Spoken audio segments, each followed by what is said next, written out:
There are some conversations that stay with you, and this is one of them. In this episode of Rise Up and Heal, I am joined by Saige Whitney, who shares her deeply personal journey through pain, survival, and healing. This isn't an easy story to hear at times. It's raw, it's honest, and it goes to places that many people are often afraid to speak about out loud. Saige opens up about her experiences, the moments that could have broken her, and what it really looked like to keep going, even when everything felt heavy. I think what stayed with me most in this conversation wasn't just what she's been through, but who she's become because of it. There's a quiet strength in her story, the kind that doesn't need to prove anything, it just is. So if you're listening today and parts of this feel close to home, just take it at your own pace. Come back to if you need to, or pause if you need to. You're allowed to take care of yourself while you listen.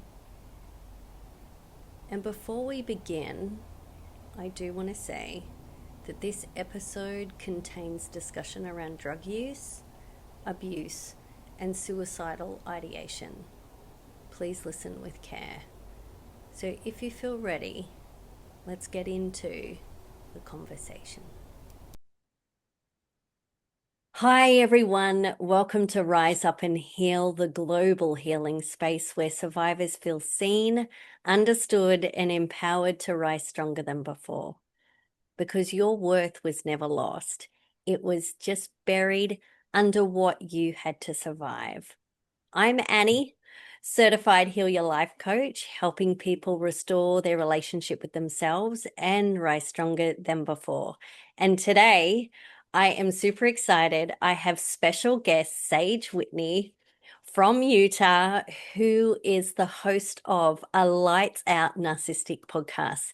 Saige, welcome to Rise Up and Heal. Thank you so much for sharing your story with us today. Thank you. I'm really happy to be here. I appreciate you letting me on. So Oh, I'm excited. thank you. Well, Saige, you and I have already chatted before, but could you please share your story with the listeners today? Absolutely. Absolutely. So it was about I feel like we're reaching almost 2 years ago. Okay. I was an activity director at a skilled nursing facility. For people that don't know what that is, it's like an elderly folks home. You can receive physical therapy and occupational therapy there also. I was a activity director and she was a patient. And in my podcast, her name is Asia. And so that's who I'll be referring to. Yeah. And I had known her. She was a patient there. I had known her for about 2 weeks. We were close friends, and she texted me and asked me to marry her. Right. And yeah, yep. And at the time, I was in a not a great place mentally, and I really thought this was my only chance at love. Yeah. This is my only chance and no one else is going to choose me. And I thought I had gotten the golden ticket, literally. So when she did text me, I thought we would stay friends until she left the facility and then we could start a relationship. But instead, after I had said yes to that text, she immediately told everyone. Okay. And it looked really bad on my part, I would say. So I went to HR and her text basically said, I'm really scared. I'm dying. I have 6 months left to live. Can you please marry me before I pass away? That's my dying wish, Yeah. is to get married before I pass away. So I told management that. I was super upfront. I showed him the text. I said, hey, I'm not here to sneak around. Please tell me what I need to do. It wasn't illegal because I was an activity director, but it was unprofessional. Okay. And in that time, when someone heard we were engaged, a really nice CNA came up to me and he said, hey, I need you to know that she's hit on other male nurses before. This is pretty common for her. And she had she had said that a gay CNA had tried to rape her. And so that was huge news to me. And that totally threw me off. Yeah. And so I remember saying, hey, thanks for telling me. And I went and asked her about it. And the most interesting part of this is normally, because it sounded like a huge lie, right? And it on her part.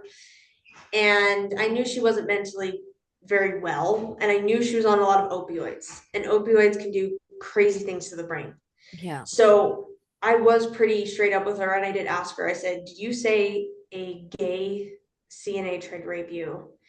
And she said, I don't know. I probably did. I black out a lot. I'm on a lot of meds. Sometimes I black out and I don't know what's going on. And I feel like all these people are touching me. And it's very possible that I said that. Okay. And it was so interesting because I'm so used to people, when you call them out on their lies, just exploding.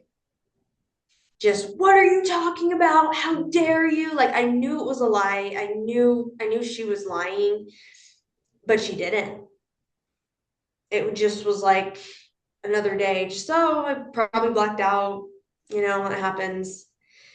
And I was ready for her to get angry, and she didn't. And that really threw me off. Yeah. So I believed her, I know how dangerous opioids are, and she was on a lot. So that had happened, and we were engaged for like 3 weeks. She had told me she hated sex, that she was asexual. She told me she never lets anyone touch her. Come to find out, a year later, when I'm talking to um, a CNA had caught her having sex with a man she had met on Tinder in the facility while her and I were still together. Oh, hun, wow. Wow. So I'm not here to label people. I'm queer, right? But if a woman is saying, I'm asexual, don't touch me, and then having sex with a man Mm, behind your back, mm. that honestly sounds like a straight woman that just wants a female friendship. Well, But yeah. she didn't know how to make friends because she would, as you're going to hear, she would abuse her friends and take advantage of them and exploit them. And so she made up this lie of how she's asexual and how, all this stuff. And it wasn't until a year later also that it had hit me that she was an opioid addict. Right. So piecing everything together, when you're an opioid addict, you are desperate, like all addicts, Yeah. right? And there's different levels of addiction, but she was on Dilaudid. Which is So, what's that? Are you able to explain what that is yeah, for us, please? Thank for the listeners, that's deathbed medication.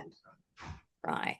That's what Okay. you're put on when you have kidney stones or Right. you're dying. Right. Okay. Who diagnosed her? At the end of the day, she told me she had cancer. She told me she had liver failure. She told me she had gastroparesis, which is paralysis of the stomach. Yeah. She told me all these things. At the end of the day, all she had was lupus and an iron deficiency so bad she needed infusions.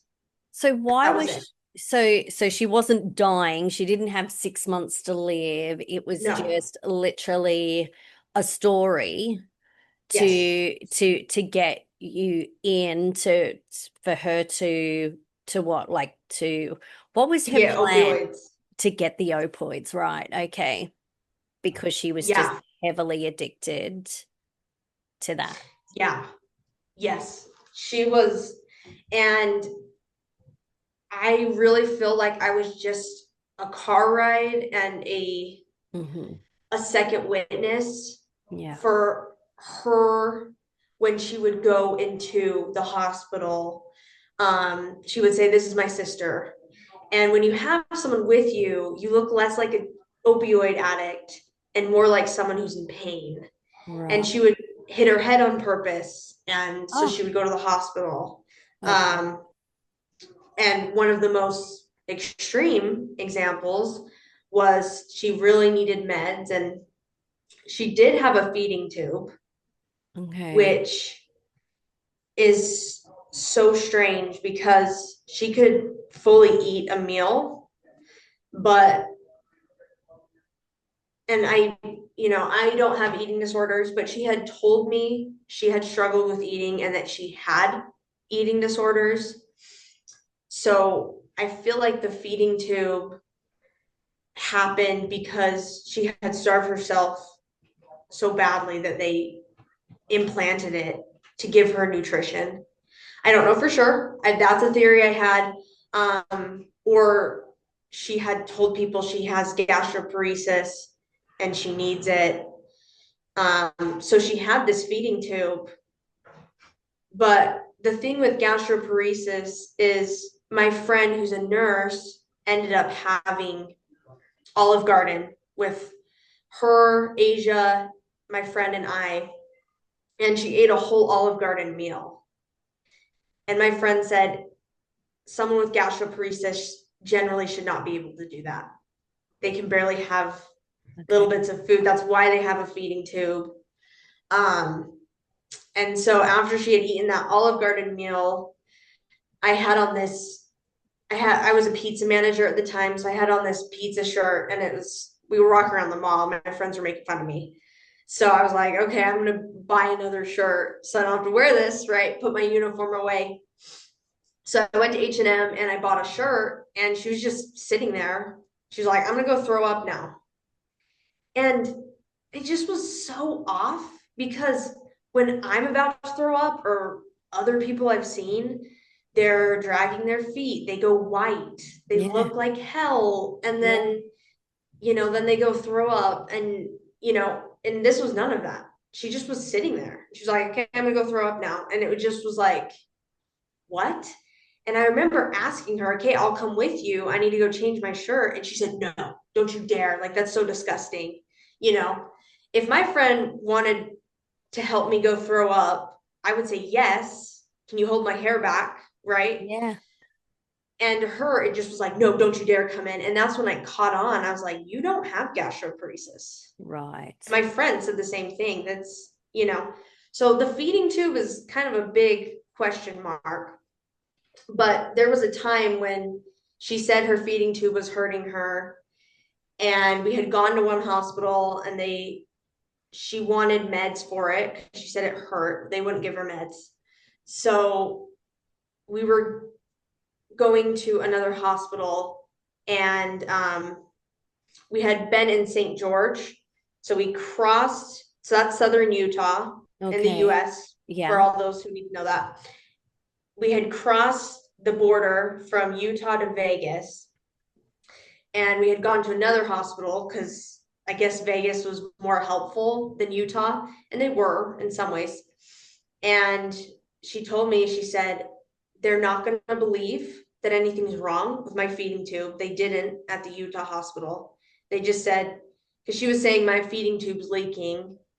Um, and it really wasn't. But, anyways, those are her stories. So she had gotten a knife and said, I'm going to stab myself because I need meds. And I'm driving and I'm like, what? No, you can't. Like, just in shock, trying to drive. And she said, okay, well, since you're such a baby, I'll just use scissors. So she gets scissors and starts cutting above her belly button. And there's stomach acid coming out my car, and she has all this gauze, and she's just putting it on this, this huge cut she just made above her belly button. And the scariest part of all of that is she didn't make a sound. She So she wasn't, wasn't in any, like it didn't seem to hurt her in any way. Like, I mean, no. if you're cutting, wow, okay, right? That's Mm, how powerful these opioids are. wow, You're so numb, you can't feel anything. wow. So that was really frightening to me that, Yes, you could fall off a building on yeah, dilaudid opioids yes, and you can cut yourself open. And that's something to say with the US medical system yeah, is who diagnosed her with that? yeah, And why was she on deathbed medication when she only had lupus and an iron deficiency? yeah, And so you see her lies, and yeah, at one point she must have manipulated the healthcare system yeah. to the point of getting her hands on Dilaudid. And that is But just really to the extreme, isn't it? And I think this is the thing. It's so it's so hard, and especially like you said it like previously, like you were so down and you were feeling so low and just didn't feel loved in any way, sort of shape or form. And that this mhm, person has come into your life. She's made you feel special. She's played on your caring nature by saying that she wants to get married because she's only got 6 months to live, only to find out that it was all just some big hoax because we've got literally a drug addiction and it was just to feed this drug addiction. How far into the relationship were you when you started to really start to go, you know what, there's something not right here? Like, was it at that point where she'd already started to cut herself, or it was more like you said back in the mall when all of a sudden you're starting to notice? Was that sort of the first clue for you? yeah, the mall, to be honest, this whole thing's a red flag. Why is a stranger asking me to marry her? I've known her for 2 weeks. Yeah, You're asking someone to marry them because you're dying. That's a red flag. Like, that's ultimately pretty much manipulation. So the red flag was probably the beginning, the text, but I just thought I was chosen and special and, yeah, so lucky. yeah, Um, yeah, so I did start seeing red flags when she would say, I'm gonna go throw up now, and then she would turn on the faucet to the shower. And even over the faucet, if someone's throwing up, you can hear it. yeah, It's yeah, loud. yeah, It's gross. yeah, It's yeah, dumping. I didn't hear any of that. And I wouldn't like put my head against the door, but and normally once you see someone throw up, afterwards they're sick and they're white and yeah, they look bad. And it wasn't any of those things. yeah, wow, So she just would go in the bathroom and turn on the water and just sit on the toilet. And I guess like if you're really trying to be an actor, she could have like retched like, oh, like, yeah, or yeah, tried, but she didn't. She just expected me to believe she was throwing up all the time when, you can hear above the shower. Throwing up is loud. It's yeah, yeah, gross. It's, yeah, exactly. so that was a red flag I picked up on. And then definitely, when that CNA was like, hey, she's asked other people to marry her before, and then the thing with the gay CNA, another red flag was that she's like, every ex was just, like the worst. And the way she talked about them was always horrible. And she'd be like, oh, well, it's your choice. You took me to the hospital because they would complain. And I was like, I would have some sympathy. It's not fun being in the hospital for 6 hours in the ER, Yeah, falling asleep on the ground. I did that once a week. Oh, once a week with her, even when, because we were only engaged for like 3 weeks, and then I called it off because I was like, we don't fit. yeah. I'm in love with someone else, which I was at the time. Yeah. I was just trying to forget about her.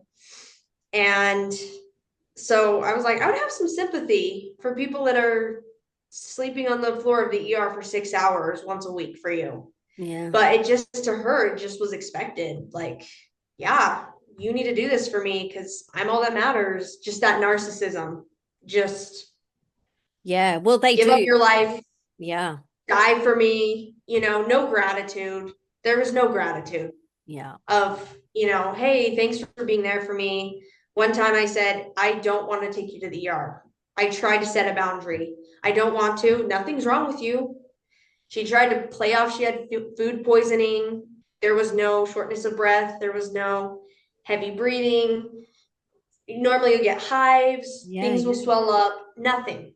She was talking normal. I said, let's just go on a drive. It sounds like you just have an anxiety attack. And so she kept saying, well, I just hear the nurse's words saying, if you need to go to the hospital, if you even think about it, you should go to the hospital. And I was like, what? You're fine.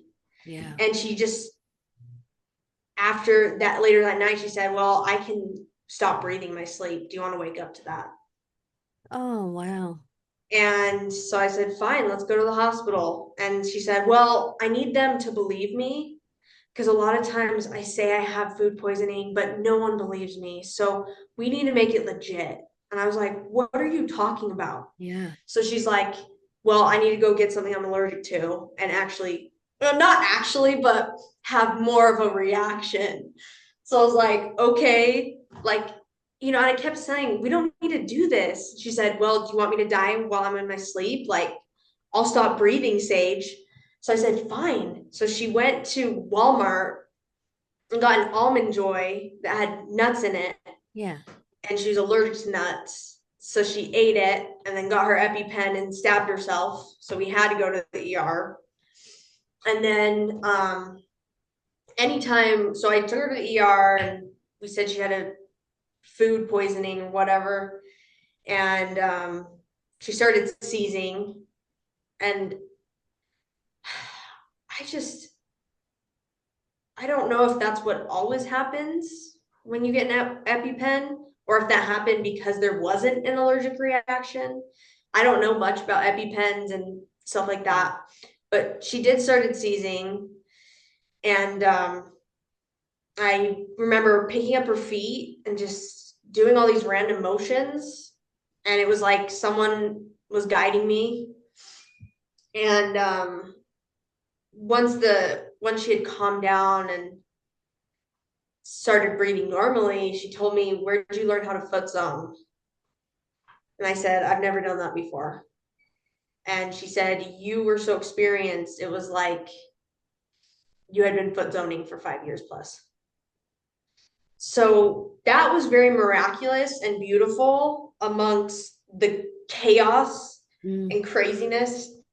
And whenever she was in the hospital, it would be like, where's the nurse? I need my pills. I need my pills. Can you go ask them for my pills? Like pushing people.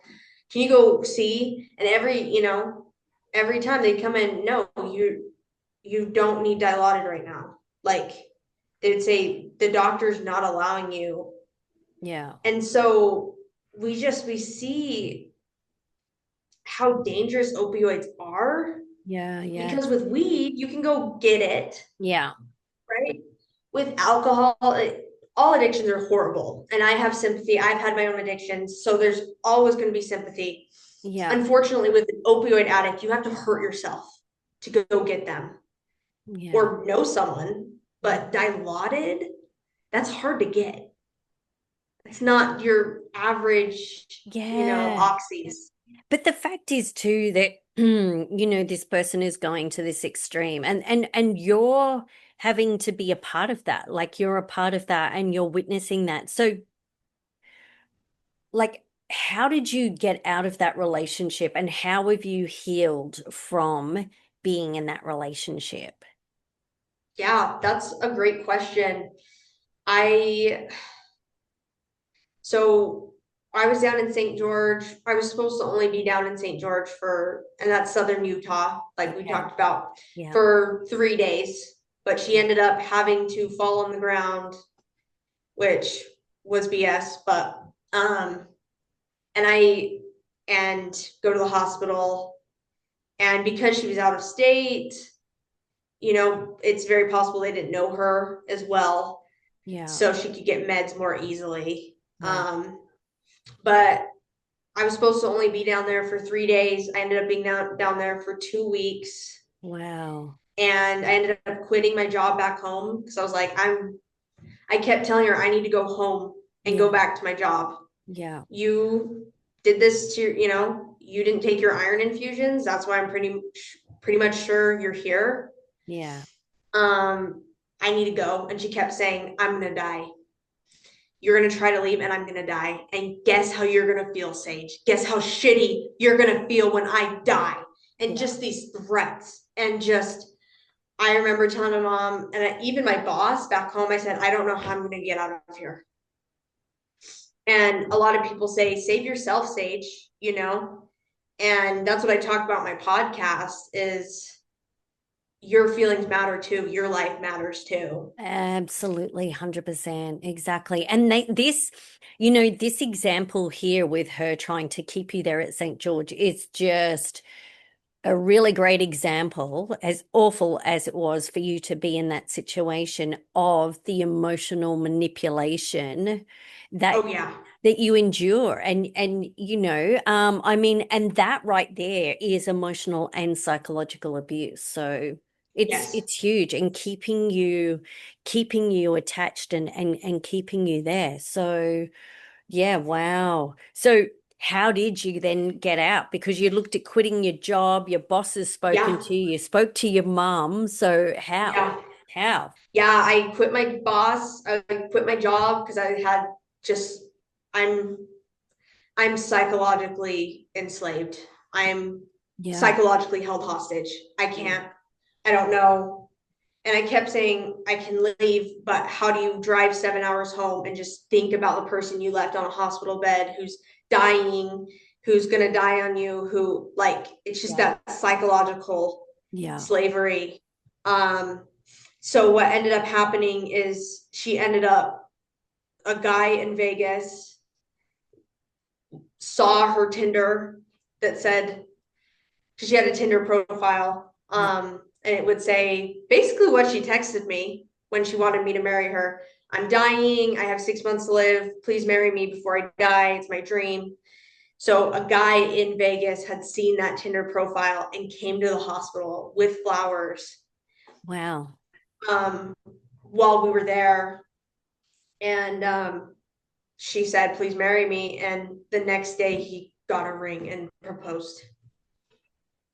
And that was just, I saw in him what I saw in me. Yeah. This is my only chance at love. I'm chosen. I'm special. Yeah. And he didn't, it's so hard to see the abuse right away. Yeah. So what had ended up happening is they got engaged, which was the biggest blessing in the world. Because I had someone to assist me with her, to talk to about her. He was super jealous of me. Because he said she would light up when she saw me. And I'm like, buddy, she's just happy she can use me for opioids. Like, I'm just a person. I'm a stepping stone.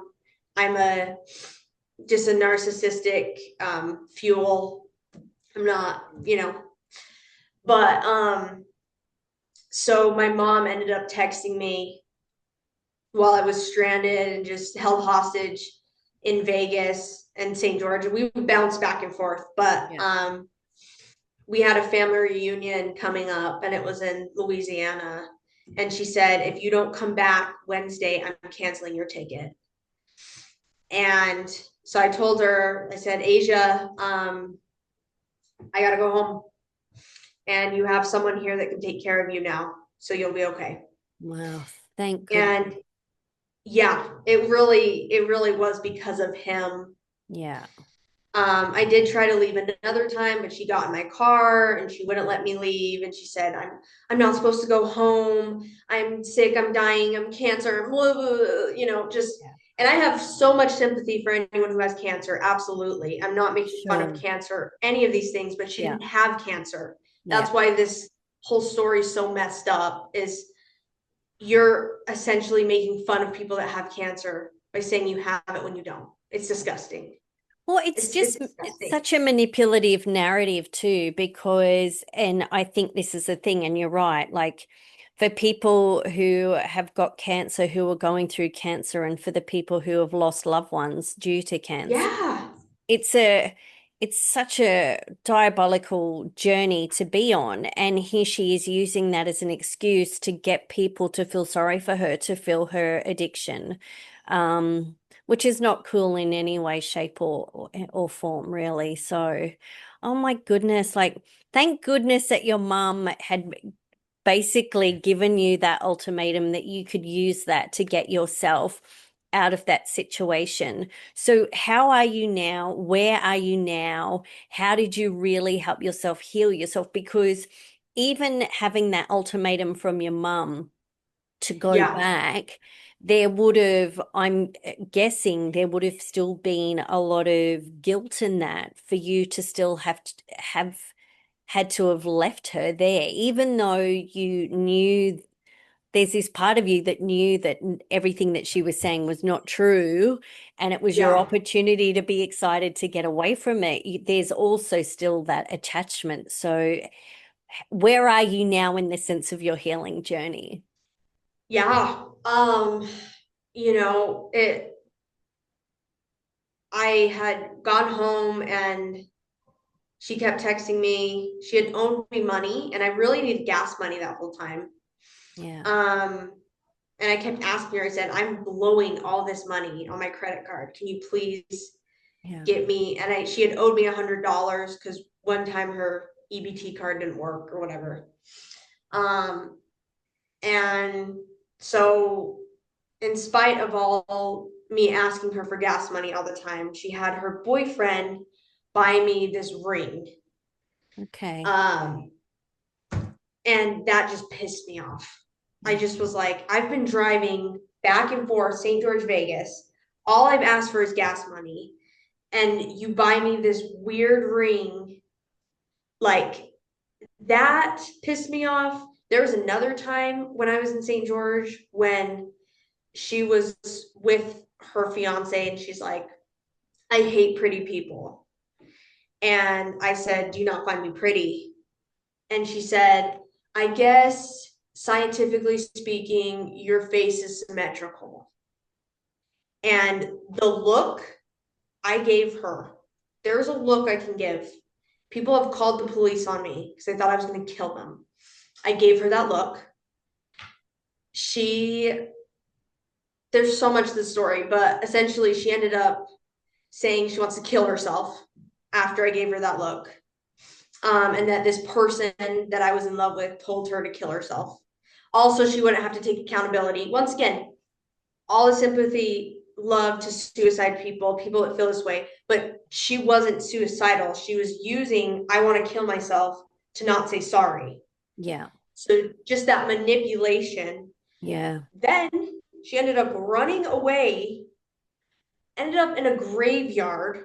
Her boyfriend found her, and it was like her feet had been cut, like it was like she had ran through glass because Okay. she ran away without shoes on. Yeah.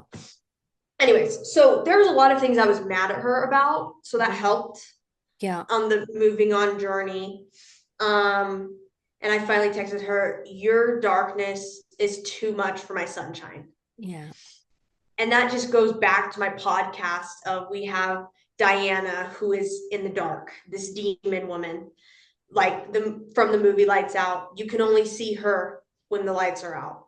Yeah. Lights are on, no one's there, right? Yeah. So I do compare Asia to this demon Yeah. of, and she would tell me, I love the darkness. You're obsessed with good, Sage. I love bad. I love darkness. I love. So I ended up texting her, your darkness is too much for my sunshine. And then I said, I'm not doing good mentally. And then she said, oh, I'm sorry. And then a day later said, can you call me? I need to talk to you. And I said, do you have my $100? And nothing, blocked her and everything. Just, you know, I couldn't even really understand the kind of trauma I had been through. I had told my parents bits and pieces. The biggest thing really was not having to sleep on the hospital floor once a week and just being like, I'm so grateful I don't have to do that anymore. I'm so grateful this person's out of my life.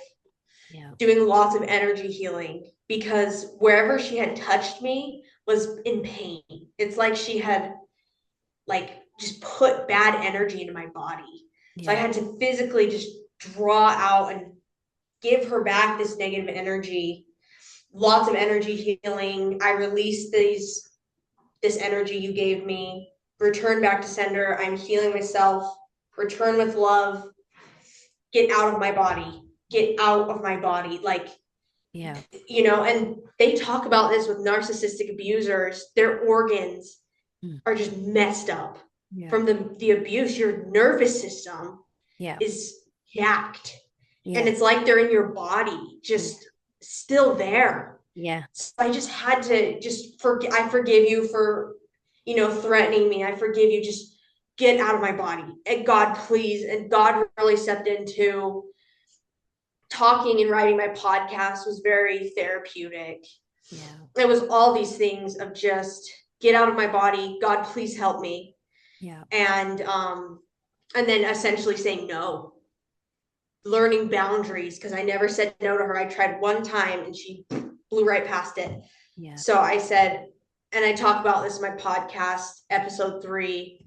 Okay. If you can't say no, you can't protect yourself. And this can happen to you if you cannot say no. This can, and it probably already has in subtle ways. Yeah, absolutely. And I think the biggest thing too is like you did initially is just go no contact Yeah, because you no. 100% that is one of the key things to do as hard and as traumatic as it is having to be really strong with yourself and go no contact because honestly the hold that they have, that bond, that attachment is so strong. And it really is one of, I found for even for myself, the key things to do to start to heal yourself because you need to protect yourself because Oh, yeah. otherwise they're just going to continue with this level of confusion, the mixed messages, and just try and hook you back in and keep you hooked as much as they can. So,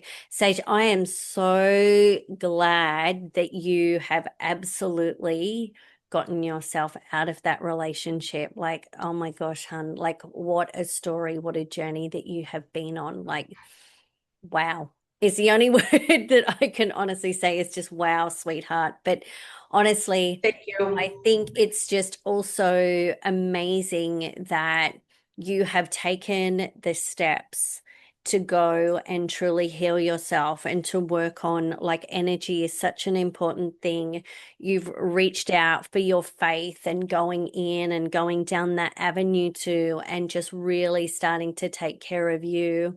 And now here you are being an amazing advocate, talking on your podcast, sharing your story. So, where can listeners find your podcast? Where do they plug into for that?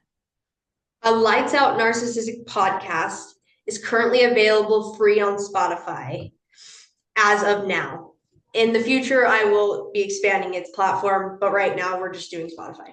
Perfect. That is so Yes. wonderful. Honestly, Sage, thank you so much for being a part of the Rise and Heal community. Like, I have just loved absolutely having you on this session and just thank you for being so brave to share your story because it's such a story and it really highlights the level of confusion. I think that, Oh, yeah. yes, it highlights the manipulation, it highlights all of that, but just that level of confusion that you were in. And of course, for anybody else who's been in that situation and who is in that situation, it really is. You cannot see the forest for the trees because of that. Just, it's huge. So, honestly, again, thank you so much for sharing your story.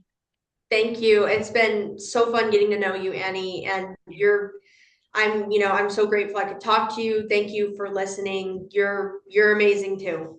Thank you. Thank you so much. All right, for everybody who is listening, I really just want to say thank you so much for listening to Sage and my conversation today. And you can find Sage's journey and where she shares her story on her podcast of Lights Out Narcissistic Podcast on Spotify. Sage, once again, thank you ever so much. Thank you. You have a wonderful day. You too. Thank you.